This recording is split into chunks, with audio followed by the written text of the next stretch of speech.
Okay, hello, 7th and 8th grade. It's Mr. Pedigo here. We're talking about the end of World War I today. More specifically, we're talking about armistice. Armistice is a word of French origin that means basically to agree to stop fighting, which is the end of World War I. So I want to focus on a couple things today. What led up to armistice and what do we need to know about it as 7th and 8th graders? And this conversation starts with the Axis and Allied powers. And I just want to focus on a couple of the Axis and Allied powers today. The one I want to focus on Axis power-wise, I want to focus on Germany, okay? The Allied powers I want to focus on are Russia and the United States, okay? So what happens leading up to armistice is that Russia drops out of the war. So let's talk about Russia for a second. Why does Russia drop out of World War I? I think you could boil it down to two major reasons. One, lack of supplies / terrible conditions on the battlefield. Things were not going well in Russia at home or Russia on the battlefield. They were extremely lacking in supplies, basic stuff like ammunition, and things were not going well. The other reason would be that there is a revolution that goes on called the Bolshevik Revolution. So basically their government is overthrown and a new, basically communist government is put into place. And so this turmoil, this chaos in Russia leads to them dropping out of World War I by coming up with a treaty between them and Russia, them and Germany. So Russia out of the war, and they have a treaty with Germany. What does this mean? Why do we care about them dropping out of the war? If you look at your map and your history textbook, you can see that where Germany is situated, really sandwiched in between Russia and France. So Germany's right in between those two.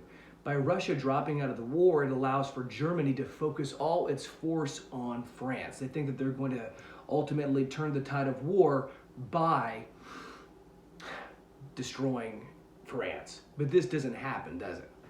Because the U.S., one of the Allied forces, basically you could think of the U.S. as kind of like replacing Russia.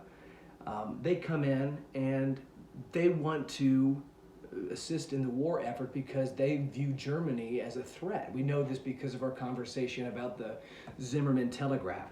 So the United States really assists France and intervenes there.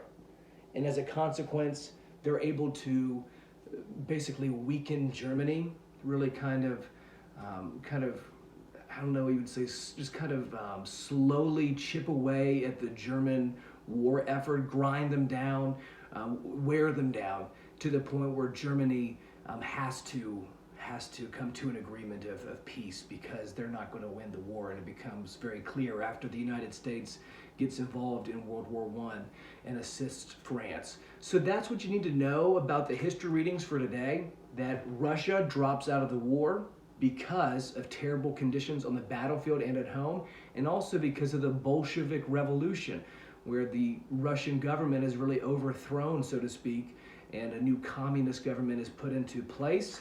And that basically means they're out of World War I. They sign an agreement with Germany to stop fighting, and then the United States comes in and assists France. And the geography of that's very important. You should be focusing on that in your readings.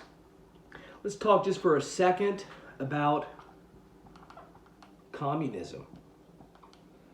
You know, communism is a major reason why this revolution in Russia takes place. Like I said, things were not looking good in Russia.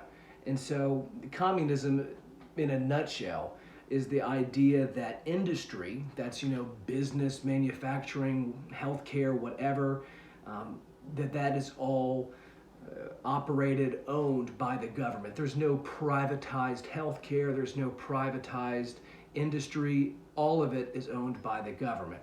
Now, this might have been an attractive idea to the Russians, given that their economy was in shambles, their society was in shambles, and they needed some control to come in and take care of this and to help the working class people out. But we see communism time and time again implemented in a way, put into place in a way that opens the door for a lot of corruption and abuse of power. So that's something to think about as well. So I hope you guys are having an excellent start to the week. That's what you really need to know about the readings for today. Catch you guys later.